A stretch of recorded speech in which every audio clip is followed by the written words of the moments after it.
Next நாம் என்ன பார்க்க போகிறோம், மேத்ஸில் சம்மேஷன் பார்க்க போகிறோம். சம்மேஷன் நோட்டேஷன்ஸ், ரைட்டா? குறியீடுகள், கூட்டலின் குறியீடுகள். சம்மேஷன்ஸ் கூட்டலின் குறியீடுகள்னு அர்த்தம், ரைட்டா? இது பாருங்கள், டெஃபினேஷனை பாருங்கள். அதாவது இது எல்லாத்தையும் கூட்டுறோம். A1 + A2 + A3 up to AN வரைக்கும் நம்ம கூட்டணும். அதுக்கு என்ன சிக்மான்னு போட்டிருக்கான். Sigma I = 1 to 4. உதாரணமாக 4 வரைக்கும் நம்ம கொடுத்துருக்கான். I = 1 to N போட்டேன்னா 1 to 1லேருந்து I ஆனது என்னது, I = கீழே போட்டிருக்கான்ல சிக்மான்னு போட்டு I = 1லேருந்து 4 வரைக்கும் நம்ம கூட்டணும். அதான் இந்த சிம்பிள் சிக்மான்னு போட்டு I = 1லேருந்து 4. அந்த I = 1லேருந்து Nன்னு போட்டு 4க்கு பதிலாக Nன்னு போட்டேன்னு சொன்னால் N வரைக்கும் கூட்டணும். Nன்றது உனக்கு தெரியாது. அது 10 இருக்கலாம், 20 இருக்கலாம், 30 இருக்கலாம், என்ன வேணால் இருக்கலாம். நான் உங்களுக்கு புரியணுன்றதுனால அதில் 4ஓட நிப்பாட்டிக்கேன். ஏன்னா எப்படி கூட்டுறதுன்ட்டு. இப்போ உதாரணத்துக்கு பாருங்கள், அதாவது என்னது AI. ஏஐன்னதை அந்த ஐக்கு பதிலாக நான் வந்து இங்கே போட்டேன் ஏஐன்னு போட்டு A1 A2 A3 A4 4 வரைக்கும் தான் நான் கூட்ட போகிறேன். அந்த ஐன்றது காமன். ஐன்றது இப்போ 4க்கு பதிலாக நான் 10ன்னு போட்டேன், 50ன்னு போட்டிருக்கேன். அப்போ A1 A2 A3 50 வரைக்கும் போடணும். அதை AI = A1 A2 A3 A4 போட்டேன். இப்போ A1க்கு நான் 2ன்னு கொடுத்துருக்கேன், A2க்கு 4, A3க்கு 6, A4க்கு 8 அப்படின்னு போட்டால் இதை கூட்டினா என்ன கிடைக்கும், 20 கிடைக்கும். இதுதான் இது. அவங்க புக்கில் என்ன போட்டிருப்பான், I = 1 to the power Nன்னு போட்டிருப்பான். அப்போ நீங்கள் என்ன பண்ணணும், AI = A1 A2 A2 போட்டு லாஸ்ட்டில் டேஷ்னு போட்டு ANன்னு போட்டு போடணும். நான் சிம்பிளாக புரியணுன்றது தான் இந்த நோட்டேஷன் போட்டிருக்கேன், ரைட்டா? அடுத்து நெக்ஸ்ட் வாங்க. இப்போ பவர் செட்டுன்னு என்னது, செட்டு ஏற்கனவே சொல்லி கொடுத்துருக்கேன். ஒரு செட்டோட பவர்னு என்னதுன்னா அந்த பவர் செட் அப்படின்னு சொன்னால் ஒரு செட்டு, அந்த செட்டை வச்சு நம்ம எத்தனை செட்டுகள் உண்டாக்கலாம், அதான் பவர் செட். இப்போ ஒரு செட்டு இருக்குது, அந்த செட்டுக்குள்ளே இருக்கக்கூடிய எலிமெண்ட்டை வச்சு நம்ம எத்தனை செட்டுகள் உண்டாக்கலாம், அதான் பவர் ஆஃப் த செட்டுன்னு அர்த்தம். இப்போ உதாரணத்துக்கு definition, a set of all subsets of A. அதான் போட்டு சொல்லிட்டு சப்செட்ங்கிறது எத்தனை செட்டு உண்டாக்கலாம், ஒரு செட்டுக்கு சப்செட். அப்போ செட்டில் வந்து 3 நம்பர் இருக்குன்னா 2 நம்பரை வச்சு நம்ம சப்செட் உண்டாக்கலாம். 3 நம்பரே 3 நம்பருக்கு சப்செட்டாக இருக்கலாம். 2 நம்பரை வச்சு உண்டாக்கலாம். இப்போ உதாரணம் சொன்னீங்களா, இப்போ ஏ வந்து 1 2 நம்பர் இருக்குது, பியில் வந்து 1 2 3 இருக்குது, அதில் ஒரு நம்பர் 3ஆம் நம்பர் கூட இருக்குது. அப்போ ஏ வந்து ப்ராப்பர் சப்செட்டாக பி. இப்போ இதே இது ஏல 1 2 3 இருக்குது, பியிலே 1 2 3 இருக்குது. அப்போ A is a subset of B. புரியுதா? ப்ராப்பர் சப்செட் கிடையாது. ப்ராப்பர் சப்செட்னா பியை விட ஒன்று கம்மியாக இருக்கும். சப்செட் என்னது, இதில் உள்ள இந்த செட்டில் உள்ள அனைத்து எண்களும் அந்த செட்டில் இருக்கணும். அதனால தான் அதுக்கு சப்செட்டுன்னு சொல்லுவாங்க. அப்போ இப்போ ஏன்ற செட்டில் 1 2 இருக்கப்பா, பின்ற 1 2 3 இருக்குது, அனைத்து நம்பர்கள் 1 2 இருக்கா, அதில் 1 2 வந்துருச்சா? அப்போ அப்படி இருந்தால் ப்ராப்பர் சப்செட். இப்போ ஏல 1 2 3, பிலே 1 2 3, அப்போ இங்கே 1 2 3, அங்கேயே 1 2 சப்செட். அனைத்து நம்பர்கள் இருக்குது, அது கூட இருக்கலாம். பியில் கூட இருந்ததுன்னா ப்ராப்பர் சப்செட்டு, பியில் குறையாக இருந்த சரியாக இருந்தால் என்னது, சப்செட். புரியுதா? அதான் இப்போது அந்த எத்தனை சப்செட்டுகள் அந்த ஒரு செட்டுக்குள்ளே இருக்குது என்பதை வச்சு பார்க்குறது தான் power of set. A set of all subsets of A அப்படின்றான். ஒரு set, the set of all subsets of A என்ற ஒரு செட்டோட சப்செட்டுகள் எல்லாம் சேர்ந்தது தான் எத்தனை சப்செட்டுகளோ அதுக்கு பேர் தான் power of the set. A set is all subset of A அப்படின்னா ஒரு ஏவோட எல்லா சப்செட்டுகளும் பவர் செட்டு. அதுக்கு தான் பவர் செட்டுன்னு சொல்கிறான். பவர் உதாரணம் பாருங்கள். இஃப் ஏக்கு வந்து எவ்வளோ, ஏன்ற ஒரு செட்டு, ஏன்றது இஸ் ஈக்குவல் டு 1 2 எழுதிட்டோமா? எத்தனை நம்பர் இருக்குது, 2 நம்பர் இருக்குது, 2 எலிமெண்ட் இருக்குது ஏக்குள்ளே. இப்போ இந்த ஏக்குள்ள 2 நம்பர், ஏக்குள்ளே வந்து 2 எலிமெண்ட்டு தான் இருக்குது. இதை வச்சு 2 எலிமெண்ட்டை வச்சு நம்ம இதுக்கு எத்தனை சப்செட் உண்டாக்கலாம் அப்படின்னு பார்த்தீங்கன்னா இங்கே பாருங்கள். அதை தான் என்ன சொல்கிறான், பவர் ஆஃப் ஏ அப்படின்னு. பவர் ஆஃப் ஏன்னா சப்செட் ஆஃப் ஏன்னு அர்த்தம். சப்செட் எவ்வளோ உண்டாக்கலாம் அப்படின்னு பார்த்தீங்கன்னா, இப்போது எம்டி செட் ஏற்கனவே நான் சொல்லியிருக்கேன். ஒரு செட்டுக்கு சப்செட் வந்து எம்டி செட்டும் அந்த செட்டும் தன்னைத்தானே சப்செட் ஆகிக்கலாம் சொல்லி கொடுத்தேன். அது போக எம்டி செட்டு அதுக்கு செட்டுக்கு சப்செட்டு தான். அப்போ இந்த இதுக்குள்ளே ஒரு செட்டு போட்டிருக்கேன். வேணா ஒரு செட்டு எம்டி செட் உண்டாக்கிட்டேன், நான் எம்டி செட் போட்டேன்னா அது போக ஏல எத்தனை எலிமெண்ட் இருக்குது, 2 எலிமெண்ட் இருக்குது, 1 2. அப்போ 1 மட்டும் வச்சு நான் ஒரு சப்செட் உண்டாக்கலாம்ல, ஒரு எண்ணை மட்டும் வச்சு. அப்போ 1ஆம் நம்பர் வச்சு ஒரு சப்செட் உண்டாக்கியிருக்கேன். இந்த ஒன்றாம் நம்பர் ஏக்கு ஒரு சப்செட் தானே, இந்த ஒரே ஒரு நம்பரை வச்சு. ஏன்னா இந்த அது சப்செட்டுன்னு இதில் உள்ளது அதில் இருக்கணும், அவ்வளோதான். ஒன்றாம் நம்பர் ஒரு சப்செட்டு. அப்போ இந்த ரெண்டாம் நம்பர் மேலே அந்த இதில் இருக்குது ஏல, அது ரெண்டை வச்சு ஒரு சப்செட் உண்டாக்கிட்டேன். ரைட்டா, ரெண்டை வச்சு ஒரு சப்செட் உண்டாக்கிட்டேன். அடுத்து என்ன பண்ணுறேன், 1 2 ரெண்டு நம்பர் இருக்கு இல்லையா, அதுக்குள்ளே 2 நம்பர் ஏழு 2 நம்பர் இருக்குது, அந்த 2 நம்பரை வச்சு ஒரு சப்செட் உண்டாக்கிட்டேன். அப்போ மொத்தம் எத்தனை சப்செட் உண்டாக்கியிருக்கேன், 4 சப்செட். அப்போ ஏக்கு எத்தனை சப்செட் உண்டாக்க முடியும், ஒரு எம்டி செட் ஒரு சப்செட்டு, ஒன்றை வச்சு நான் அதுக்குள்ளே இருக்கக்கூடிய 2 நம்பரை ஒரு நம்பர் வச்சு 1ஆம் நம்பர் மட்டும் வச்சு ஒரு சப்செட் உண்டாக்கியிருக்கேன், 2ஆம் நம்பரை வச்சு ஒரு சப்செட் உண்டாக்கியிருக்கேன் ஏக்கு.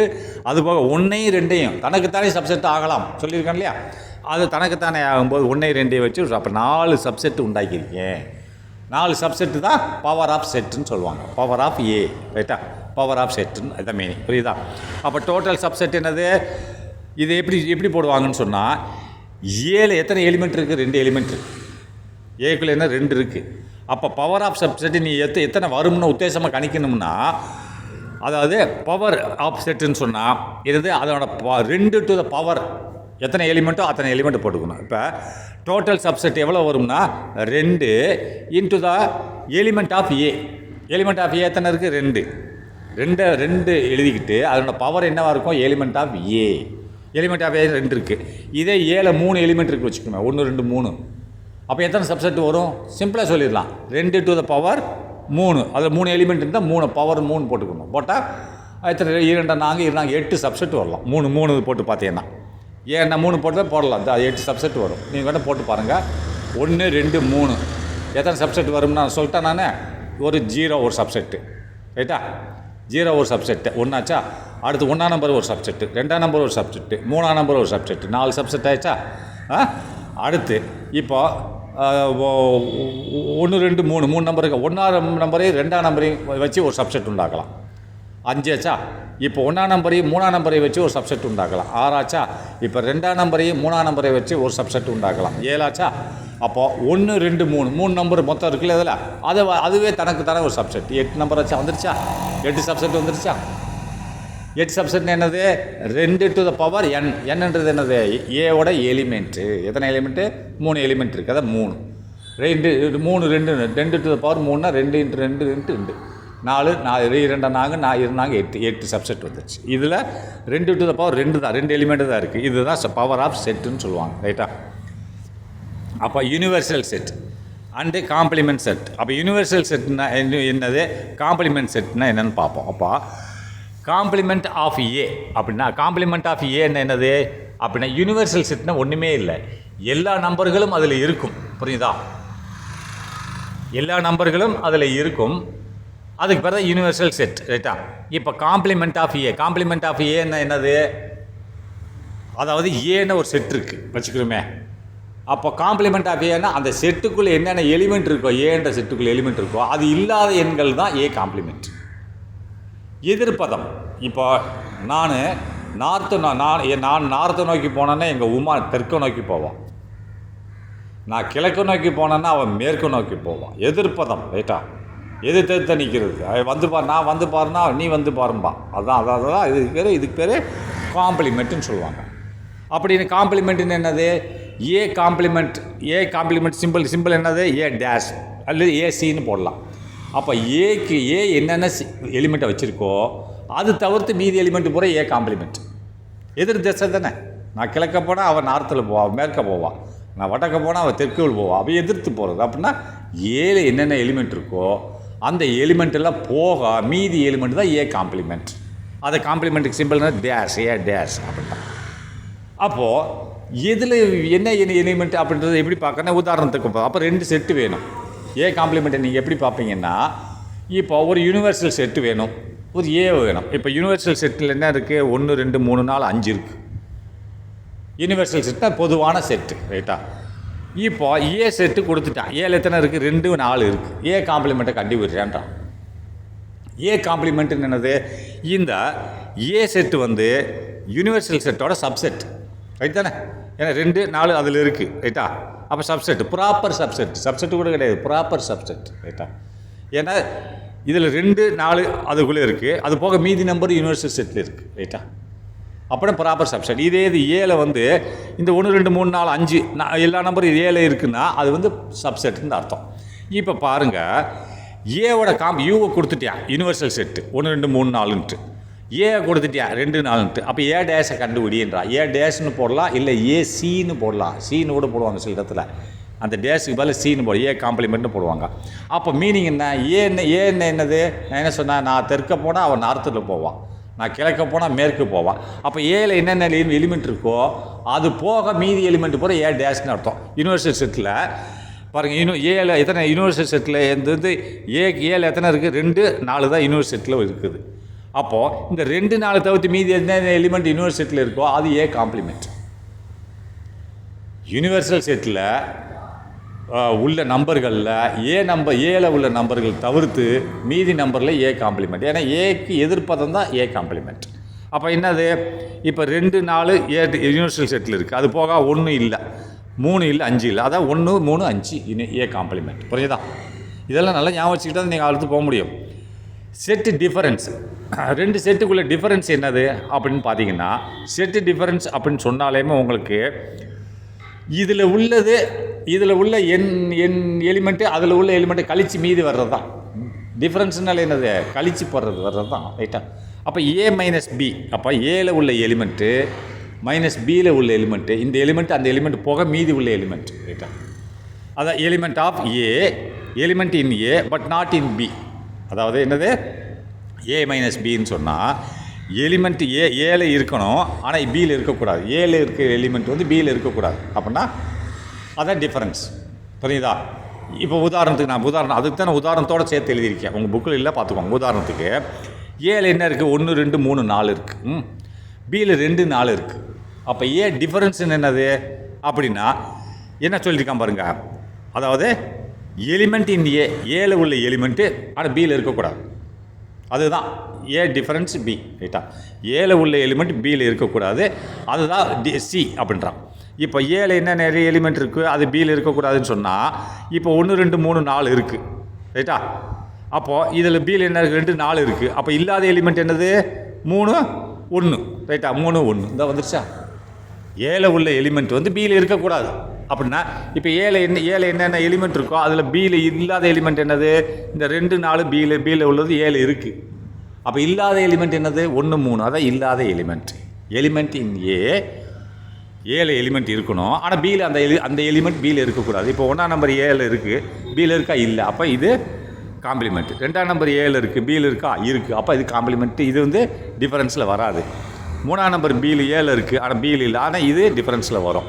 4ஆம் நம்பர் ஏல இருக்குது, பியில் இருக்குது, அப்படின்னா இது டிஃபரன்ஸில் வராது. அப்போ எது ஏல இருக்கிறது பியில் இல்லையோ அது வந்து செட்டு டிஃபரன்ஸில் வரும். நல்லா பார்த்துக்கோங்க.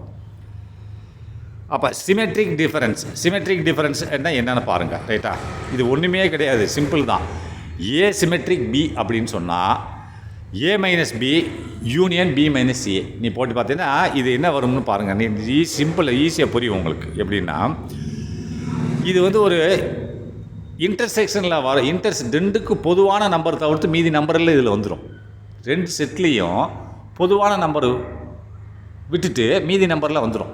இப்போ உதாரணத்துக்கு பாருங்களேன், ஏல 1 2 3 இருக்குது, பியில் 3 4 இருக்குது. ஃபார்முலா என்ன சொல்லுது? ஏ இன்டர்செக்ஷன் பின்னா A minus B union B minus A. இப்போ பாருங்கள், ஏ மைனஸ் பின்னு என்னென்னு சொன்னால் ஏ மைனஸ் பின்னா ஏல இருக்கணும், ஆனால் பியில் இருக்கக்கூடாது அந்த நம்பர். அப்போ ஏல என்ன நம்பர்? 1ஆம் நம்பர் பியில் இருக்கா? ஏழு ஏக்கு பிக்கு 1ஆம் நம்பர் ஏல 1ஆம் நம்பர் இருக்குது, ஆனால் பியில் இருக்கா? இல்லை. அப்போ 1ஆம் நம்பர் எடுத்துக்கலாம். அப்போ 2ஆம் நம்பர் பியில் இருக்கா? இல்லை. அப்போ 2ஆம் நம்பர் எடுத்துக்கலாம். 3ஆம் நம்பர் பியில் இருக்கா? இருக்குது. அப்போ அதை விட்டுறணும். அப்போ ஏல இருக்கணும், பியில் இருக்கக்கூடாது. அப்போ ஏக்கு பி ஏ மைனஸ் பி அப்படின்னா ஏல இருக்கக்கூடிய எண்கள் பியில் இருக்கக்கூடாது, அது மட்டும் தான் ஏ மைனஸ் பி. அப்போ 1 2 மட்டும்தான் பியில் இல்லை, 3ஆம் நம்பர் இருக்குது, அதோட நம்ம நிப்பாட்டிக்கணும். பியில் உள்ளது நீங்கள் எடுக்கக்கூடாது. அவன் என்ன பதில்? ஏ மைனஸ் பின்னா ஏல உள்ள என்ன பியில் இருக்கக்கூடாது, அந்த இருக்கக்கூடாத பியில் இல்லாத ஏல உள்ள எண்ணை மட்டும் எடுத்துக்கொள்றான். இப்போ பியில் வந்து இன்னும் 4 5 இருக்குது, அதெல்லாம் நீங்கள் விட்டுறணும். ஏ மைனஸ் பின்னு மீனிங் என்னது? ஏல என்னென்ன நம்பர் இருக்கோ அந்த நம்பர் பியில் இருக்கக்கூடாது, அதை மட்டும்தான் நீ ஏ மைனஸ் பின்னா. அப்போ ஏல என்ன நம்பர் இருக்குது? 1 இருக்குது, பியில் இல்லை, அப்போ 1 எடுத்துக்கலாம். 2 இருக்குது ஏல, பியில் 2 இல்லை, 2 எடுத்துக்கலாம். 3 இப்போ ஏல இருக்குது, ஆனால் பிலேயும் 3 இருக்குது. அப்போ நம்ம அதை விட்டுறணும். அப்போ என்ன எடுக்கணும், 1 2 மட்டும் எடுத்துக்கணும். அப்போ இந்த இடத்துக்கு எடுத்துக்கிட்டான் பாரு, A - B 1 2 மட்டும் எடுத்துக்கிட்டான். அடுத்து B - A அப்படின்னா பியில் இருக்கணும், ஆனால் ஏல இருக்கக்கூடாது. பார்த்துங்க, முதல் என்ன வருதோ என்ன போடுறானோ அதில் உள்ள எண் அடுத்ததில் இருக்கக்கூடாது. முதல்ல A - Bனா ஏல உள்ள எண் பியில் இருக்கக்கூடாது. அதை எடுத்தான். இப்போ B - Aனா பியில் உள்ள எண் ஏல இருக்கக்கூடாது. அப்போனா பியில் என்ன இருக்குது, 3 இருக்குது. 3 இங்கே இருக்கா, இருக்குது. அப்போனா அதை எடுக்கக்கூடாது. பியில் 4 இருக்கா, 4 இங்கே இல்லை, 7, அப்போ 4 எடுத்துக்கணும். அப்போ பியில் 5 இருக்கா, 5 இருக்குது, ஆனால் 7 இல்லை, அப்போ 5 எடுத்துக்கணும். 4 5 எடுத்துக்கணும். இந்த 4 5 எடுத்துக்கிட்டான். இப்போது இந்த 2ஐயும் கூட்ட சொல்கிறான். யூனியன் என்னது, கூட்டிக்கிறணும். இன்டர்செக்ஷன் தான் காமன் பார்க்கணும். யூ போட்டால் கூட்டிக்கிறணும். இன்டர்செக்ஷன் என்னது, எதுக்கு எதிர்பார்த்தோம், காமன் மட்டும் எடுத்துக்கணும், பொதுவானது மட்டும் எடுத்துக்கணும். யூனியன் பண்ணுறான். இப்போ அந்த விடையில் 1 2 இந்த A - B B - A 2ஐயும் கூட்டணும். அப்போ 1 போட்டான், 2ஐயும் போட்டாச்சு. அடுத்து இங்கே என்னது, 4ஐயும் போட்டாச்சு, 5ஐயும் போட்டாச்சு. முடிஞ்சா கூட்டியாச்சா? இதே இது பொதுவாக இருந்ததுன்னா ஒரு டைம் தான் எழுதணும். இதுதான் விடை. 1 2 4 5. இதுலேருந்து எனக்கு என்ன தெரியுதுன்னா, நீங்கள் நல்லா பாருங்கள், A - B யூனியன் B - Aன்னா பொதுவான நம்பரை விட்டுட்டு மீதி நம்பரில் எழுதிட்டான்னு அர்த்தம். அந்த ஏழு என்ன 1 2 3 இருக்குது, 3 4 5 இருக்குது பியில். அப்போ பொதுவான இருக்குது 3 இருக்குது, 7 இருக்குது, பியில் இருக்குது. அப்போ அதை மட்டும் விட்டுட்டு மீதியெல்லாம் எழுதிட்டான் பாருங்கள். அப்படி தான் வந்திருக்கு. ரைட்டா? 1 2 4 5 பொதுவான நம்பர் 2க்கு 3 மட்டும் விட்டுட்டு எழுதிட்டான்ல, அதான் வந்திருக்கு. இந்த வேறு எக்ஸாம்பிள் பார்த்தா தெரியும். ரைட்டா? அப்போ cardinality of sets. Cardinality of செட்ஸ்னு என்னது, ஒரு செட்டு அதுக்குள்ளே எத்தனை எலிமெண்ட் இருக்குது அப்படின்றதான் சொல்கிறது. Number of elements in a set. ரைட்டா? இது ஒரு செட்டுக்குள்ளே இப்போ 1 2 3ன்றேன், எத்தனை எலிமெண்ட் இருக்குது, 3 எலிமெண்ட் இருக்குது. 1 2 3 4ன்றேன், 4 எலிமெண்ட் இருக்குது. அது எத்தனை எலிமெண்ட் இருக்கோ அத்தனை தான் நம்பர் ஆஃப் செட். அதான் எலிமெண்ட். எத்தனை நம்பர் இருக்கிறது அதை மட்டும் சொல்கிறது. ரைட்டா? அதான் கார்டினாலிட்டி ஆஃப் செட்டுன்னு சொல்கிறாங்க. ரைட்டா? Definition, number of element in a set. அதான் என் போட்டிருக்கான். என்னன்னு நம்பர், ஏன்றது ஒரு செட்டில் உள்ள நம்பர்கள் மொத்தம் எத்தனை நம்பர்கள் இருக்குது, நம்பர் மட்டும் தான் குறிப்பிட்டான். உதாரணம் பாருங்கள், ஏன்ற ஒரு செட்டுக்குள்ளே என்ன இருக்குது, ஏன்ற ஒரு எலிமெண்ட் இருக்குது, பின்ற ஒரு எலிமெண்ட் இருக்குது, சின்ற ஒரு எலிமெண்ட் இருக்குது. அப்போ மொத்தம் எத்தனை எலிமெண்ட் இருக்குது, 3 இருக்குது. அப்போ நம்பர் ஆஃப் ஏ எவ்வளவு, என் ஆஃப் ஏ 3. ரைட்டா? இப்போ அடுத்து வாங்க, ஏன்ற ஒரு செட்டுக்குள்ளே ஒரு எம்டி செட்டு தான் இருக்குது. எம்டி செட் இருக்குன்னு என்னது, அதுக்குள்ளே ஒன்றுமே இல்லை, எலிமெண்ட் இருக்கணும் இல்லையா? எலிமெண்ட் இருந்தால் தான் 1ன்னு சொல்லணும். ஒன்றுமே இல்லை அப்படின்னா 0 தானே எலிமெண்ட். அதாவது எம்டி செட்டுன்னு என்னது, அதுக்குள்ளே எலிமெண்ட் இருக்கா, இல்லை. ஆனால் அது ஒரு செட்டு தான், செட்டு. ஆனால் அதுக்குள்ளே ஒன்றுமே இல்லை, எலிமெண்ட்டே இல்லை அப்படின்னு என்னது, 0. இப்போ பாருங்கள், கொஞ்சம் டிஃபிகல்ட்டாக இருக்கும். இப்போ செட்டு, அதுக்குள்ளே ஒரு empty set of empty set போட்டிருக்கான் பாருங்க, செட்டு அதுக்குள்ளே ஒரு எம்டி செட். அப்படின்னு என்ன, இது ஒன்று, ஒரு செட்டுக்குள்ளே ஒரு எம்டி செட்டு இருக்கிறது. ரைட்டா? எம்டி செட்டுன்னா உள்ளே ஒன்றுமே இல்லைன்னு அர்த்தம். ஆனால் செட்டுக்குள்ளே ஒரு எம்டி செட் இருக்கிறது. அப்போ 1, நம்பர் ஆஃப் ஏஸ் 1. ஒரு செட்டு எங்கே இருக்கிறது, செட்டுக்கு உள்ளே போய் இருக்கிறது. அப்போ அது நம்பர் ஆஃப் 1. நல்லா பார்த்துக்கோங்க. அப்போ ப்ராப்பர்ட்டிஸ் ஆஃப் செட் ஆப்ரேஷன்ஸ், அதாவது குணநலங்கள், செட்டோட குணநலங்கள் என்னென்னு பார்ப்போம். ப்ராப்பர்ட்டிஸ் செட்டாக என்ன குணங்கள் வச்சுருக்கு, செட் ஆப்ரேஷன் செயல்பாடுகள், செட்டின் செயல்பாடுகளின் குணநலங்கள் என்னன்னு பார்ப்போம். ரைட்டா? இப்போ கம்யூட்டேட்டிவ் லான்னு ஒரு லா இருக்குது. அப்படி என்னது, A union B = B union A. ஏன்னா யூனியனை கூட்டுறது, இன்டர்செக்ஷன்னா காமன் பார்க்குறது. யூனியன் போட்டாலே இதில் உள்ள எண்கள் அதில் உள்ள எண்கள் கூட்டிக்கணும். பொதுவான உள்ள எண்ணை ஒரு டைம் எழுதணும். இப்போ 1 2 இதில், ரெண்டாவது 2 3ன்னா 1 2, அங்கே 2 3 இருக்குது. அப்போ 2 டைம் வரக்கூடாது, ஒரு டைம் தான். 1 2 3 முடிஞ்சா கூட்டிக்கணும். இன்டர்செக்ஷன்னா பொதுவான உள்ள எண்ணை மட்டும் எடுத்துக்கணும். ரைட்டா? அப்போ A union B = B union A. உதாரணம் பார்த்துக்கோங்க, ஏல 1 2, பியில் 2 3. அப்போ என்ன கூட்டுறான், A யூனியன் B = என்னது, 1 2 முதல்ல உள்ள போட்டாச்சு. அப்போ ரெண்டாவது உள்ள 2 ஏற்கனவே வந்துருச்சு, அதை எடுக்க தேவையில்லை. 3 இல்லை, அதனால் கூட்டியாச்சு, 3 போட்டாச்சு, முடிஞ்சு. ரைட்டா? அடுத்து B யூனியன் A. அப்போ B எழுதிக்கோங்க. B என்ன என்ன போட்டிருக்கோம் அதை எழுதிக்கணும். என்னது 2 3. அப்போது அந்த 2 3ல் திரும்பி இங்கே 1 2 1 2 இல்லை, அப்போ 1 2 2வது தேவை வருது, அதனால் தேவையில்லை, அதனால் 1 2 3 ரைட்டா. ஆக்சுவல் ரூல்ஸ் பிரகாரம் எழுதுனா இப்படி தான் எழுதணும். பி யூனியன் மொதல் பி எழுதிக்கணும், 2 3 எழுதிக்கணும். எழுதுனதுக்கப்புறம் திருப்பி தான் இது ஏ பார்க்கணும். ஏல வந்து 1 இருக்குது, அந்த 1 இங்கே இல்லை, அப்போனா 2 3 1 அதுக்கடுத்து 2 இருக்குது பியில் ஏல, அந்த 2 ஏற்கனவே வந்துருச்சு, போட தேவையில்லை ரைட்டா. 2 டைம் போட்டக்கூடாது ஒரே நம்பரை ரைட்டா. அப்போ அசோசியேட்டிவ் ப்ராப்பர்ட்டின்னு என்னது, A intersection B intersection C is equal to A intersection B intersection C. இதில் கரெக்டாக வருதான்னு பார்ப்போம், ஈக்குவல் ஆகுதான்னு பார்ப்போம் ரைட்டு. ஃபார்முலா பார்த்து இப்போ ஏக்கு நம்ம எடுத்துக்கிறோம் 1 2, பிக்கு 2 3, சிக்கு 2 4 ரைட்டா. எப்படி இன்டர்செக்ஷன் ஆகுதுன்னு பார்ப்போமா. இப்போ ஏ இன்டர்செக்ஷன் பின்னு என்னதை பொதுவாக உள்ளது மட்டும் எடுத்துக்கணும் ரைட்டா. அப்போ ஏலையும் பிலையும் பொதுவான என்னென்ன இருக்குது, இதில் 1 2 அதில் 2 3, அப்போ பொதுவாக 2 தானே இருக்குது. அப்போ ஏ இன்டர்செக்ஷன் பின்னா 2. அப்போ அந்த 2 இன்டர்செக்ஷன் சி, அப்போ ஏ இன்டர்செக்ஷன் பிக்கு ரிசல்ட் என்ன வந்திருக்கு, 2 வந்திருக்கு. இன்டர்செக்ஷன் சி, அப்போ சியில் என்ன இருக்குது, 2 4 இருக்குது. அப்போ ஏ இன்டர்செக்ஷன் பியில் 2 இருக்குது. அப்போ இன்டர்செக்ஷன் சி, அப்போ அந்த 2 இதில் 2 இருக்குது, அங்கே ஒரு 2 4 இருக்குது ரைட்டா. ஏ இன்டர்செக்ஷன் பிக்கு என்ன ரிசல்ட் வந்திருக்கு, 2. இங்கே 2ஓட நீ படிக்கோங்க. அடுத்து இன்டர்செக்ஷன் சி, இன்டர்செக்ஷன் சியில் என்ன இருக்குது, 2 4 இருக்குது. அப்போது இங்கே 2 அங்கே 2 காமன் ஆயிடுச்சா, 4 மட்டும் இல்லை, அதனால் 2 மட்டும் எடுத்தாச்சு. அப்போ இந்த சைடில் 2 வந்துருச்சு. இப்போ நெக்ஸ்ட் வாங்க, இதில் எப்படி பார்க்கணும்னா பி இன்டர்செக்ஷன் சி பார்க்கணும் ஃபஸ்ட்டு. ஏன்னா உள்ளே இருக்கிறது தான் ஃபஸ்ட்டு எழுதிது. பி இன்டர்செக்ஷன் சிக்கு என்ன வருது, பியில் 2 இருக்குது, 3 இருக்குது, சியில் 2 இருக்குது, 4 இருக்குது. அப்போ காமனாக 2 தானே இருக்குது, அப்போ 2 இதுக்கு 2 வருது. அப்போது ஏ இந்த பி இன்டர்செக்ஷன் சிக்கு ரிசல்ட் என்னது, 2. அப்போ இங்கே ஏயில் என்ன இருக்குது, 1 2 இருக்குது. அப்போ இங்கிட்ட ஒரு 2, இங்கே 2 ஏல 2 இருக்குது. அப்போ 2 2 காமன், ஒன்றும் இல்லை, ஒன்றும் நம்ம எடுக்கக்கூடாது, காமனாக உள்ளது தான் எடுக்கணும். அப்போ 2 தான் ரிசல்ட். 2 சரியாச்சா, ஈக்குவேஷன் சரியாயிடுச்சு பார்த்துக்கோங்க. டிஸ்ட்ரிபியூட்டிவ் ப்ராப்பர்ட்டி அப்படின்ற இதெல்லாம் கரெக்டாக ஞாபகம் வச்சுக்கணும். அப்போ டிஸ்ட்ரிபியூட்டிவ் ப்ராப்பர்ட்டினா A union B intersection C is equal to A union B intersection A union C. இதுக்கு வேணால் விடையை பார்ப்போம். இப்போ லெஃப்ட்டில் எடுத்து பாருங்கள். லெஃப்ட்டில் என்னது, பி இன்டர்செக்ஷன் சியை ஃபஸ்ட் எடுத்துக்கணும். ஏ வந்து 1 கொடுத்துருக்கேன், பி 1 2, சி 2 3. இதில் எப்படி பி இன்டர்செக்ஷன் சி என்னென்னா இன்டர்செக்ஷன் பொதுவானதை எடுத்துக்கணும். இப்போ பியில் 1 2 இருக்குது, சியில் என்ன இருக்குது, 2 3 இருக்குது, பொதுவான இருக்குது 2. அப்போ 2 வந்துருச்சப்பா இதில். அப்போது இதில் என்னதுக்கு, பி இன்டர்செக்ஷன் சியில் வந்து 2 இருக்குது ரைட்டா. நல்லா பார்த்துக்கோங்க, இது இன்டர்செக்ஷனை போட்டால் பொது. பியில் என்ன இருக்குது, 1 2, சியில் 2 3, பொதுவாக என்ன இருக்குது, 2 தான் இருக்குது. அப்போ இன்டர்செக்ஷனில் பி இன்டர்செக்ஷன் சிக்கு 2. அப்போ ஏல என்ன இருக்குது, 1 இருக்குது. அப்போ யூனியன் ஏக்கு பி இன்டர்செக்ஷன் சிக்கு யூனியன். அப்போ பி இன்டர்செக்ஷன் சியில் வந்து எனக்கு என்ன வந்துருச்சு, 2 வந்துருச்சு. அந்த 2 நான் யார் கூட போய் கூட்டணும், ஏ கூட போய் கூட்டிக்கணும். ஏன்னா யூனியனில் அப்போ கூட்டினா என்ன, 1 2 விட வரும் ரைட்டா. வந்துருச்சா 1 2 ஏ ஏதோ ஒன்று வந்துருச்சுல, 1 2 விட வந்துருச்சா, பார்த்துட்டிங்களா கரெக்டாக. அவனே அப்படி தான் போட்டிருக்கான் பாருங்கள். ஏ யூனியன் பி இன்டர்செக்ஷன் சின்னா இது ஏ அப்படி எழுதிக்கிட்டான். ஏக்கு 1 2வது லைனில் லெஃப்ட் சைடில் போட்டிருக்கான் பாரு, லெஃப்ட் ரைட்டுன்னு போட்டிருக்கான் இல்லையா. லெஃப்ட்டில் 1 எழுதிக்கிட்டான், யூனியன் 2ன்னு போட்டிருக்கான். 2ன்னு ஏன் போட்டிருக்கான் அப்படின்னா பி இன்டர்செக்ஷன் சி 2 தானே பொதுவாக இருக்குது பிக்கு சிக்கும் போட்டு. இப்போ 2 யூனியன் பண்ணுறான், ஏ அந்த யூனியன் அந்த 2 பண்ணால் 1 2. இப்போ ரைட் சைடுக்கு போவோம். லெஃப்ட் சைடில் 2 வந்துருச்சு, 1 2 வந்துருச்சு ரைட்டா. ரைட் சைட்லேயும் 1 2 வரணும்னா இப்போ ரைட் சைடு எடுத்துக்கிட்டான். என்ன எடுத்துக்கிட்டான், ஏ யூனியன் பியை பாருங்கள். ஏ யூனியன் பின்னு கூட்டணும்.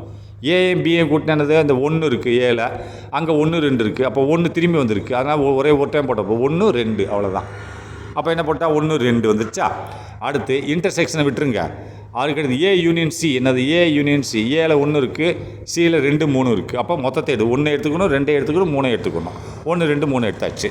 இப்போ இன்டர்செக்ஷன் போடுறோம், 2 இன்டர்செக்ஷன் பண்ணணும். இன்டர்செக்ஷன் பண்ணும்போது லெஃப்ட்டில் 1 2, ரைட்டில் 1 2 3. பொதுவாக என்ன இருக்குது, லெஃப்ட்டில் 1 2 இருக்குது, ரைட்லேயும் 1 2 இருக்குது. அப்போ 1 2 வந்துருச்சா.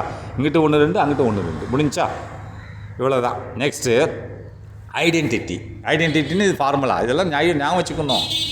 A intersection union is equal to A. Union கூட யூனியன்றது இப்போ அதாவது யூனிவர்சல் செட்டுன்னு அர்த்தம். யூனிவர்சல் செட்டுக்குள்ளே உள்ள ஏல உள்ள எலிமெண்ட்டு என்னது இன்டர்செக்ஷன் யூனியன் அப்படின்னா ஏல உள்ள எலிமெண்ட்டுகள் அனைத்தும் யூனியனில் இருக்கிறது. அப்போ என்ன வரும், ஏ தானே வரும். அதுலேயும் பொதுவாக இருக்கிற எலிமெண்ட்டு தானே. அது இன்டர்செக்ஷன் அது பொதுவான எலிமெண்ட் இதுலேயும் இருக்கணும் அதுலேயும் இருக்கணும், அதுதான் இன்டர்செக்ஷன். அப்போது ஏ இன்டர்செக்ஷன் யூனியன் யூனிவர்சல் ஏன்னா என்ன அர்த்தம்? ஏல உள்ள எல்லா எலிமெண்ட்டும் யூனிவர்சலில் இருக்குதுன்னு அர்த்தம். ரைட்டா? பொதுவான எலிமெண்ட் அதான் ஏன்னு வந்துருச்சு. உதாரணத்தை பாருங்கள். ஏக்கு 1 2 யூக்கு என்னது 1 2 3 4. ரைட்டா? இப்போது ஏ இன்டர்செக்ஷன் யூ, அப்போ ஏ இன்டர்செக்ஷன் யூன்னா ஏல உள்ள எலிமெண்ட்டும் யூவில் உள்ள எலிமெண்ட்டும் பொதுவான எலிமெண்ட் எடுக்கணும். இப்போ ஏல என்ன இருக்குது? 2 4 இருக்குது. இங்கே யூவில் என்ன இருக்குது? 2 4 இருக்குது. இருக்கா? அப்போது ஏ 2 4 விட வந்துருச்சு. அப்போ என்னது? ஏ இன்டர்செக்ஷன் யூ சிக்கல் 2 4. அப்போ 2 4 தானே ஏ. பாருங்கள், ஏ வந்துருச்சா 2 4 வந்துருச்சா?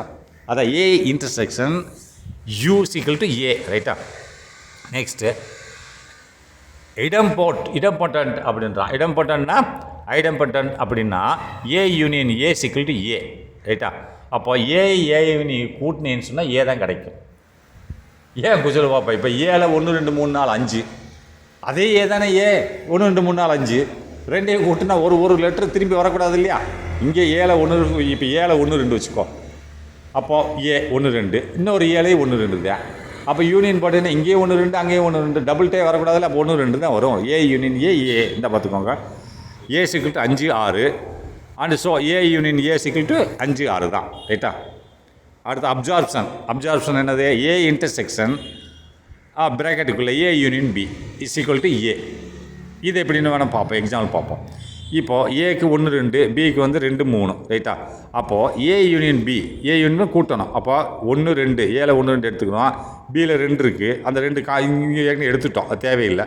அப்போ 1 2 3 வந்துருச்சா? அதை போட்டாலும் 1 2 3. இப்போது ஏ இன்டர்செக்ஷன் அது ஏ யூனியன் பி. அப்போ ஏக்கு என்ன? 1 2 இன்டர்செக்ஷன் 1 2 3.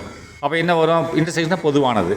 ஏல 1 2 இருக்குது, அதே 1 2 பிலையும் இருக்குது. இது ஏ யூனியன் பிலையும் இருக்குது, ஏ யூனியன் பியில் இருக்குது. அதனால் 1 2 எடுத்துட்டான். போதுமா? சரி, அவ்வளோதான், முடிஞ்சு. செகண்ட் பேஜ் முடிஞ்சு.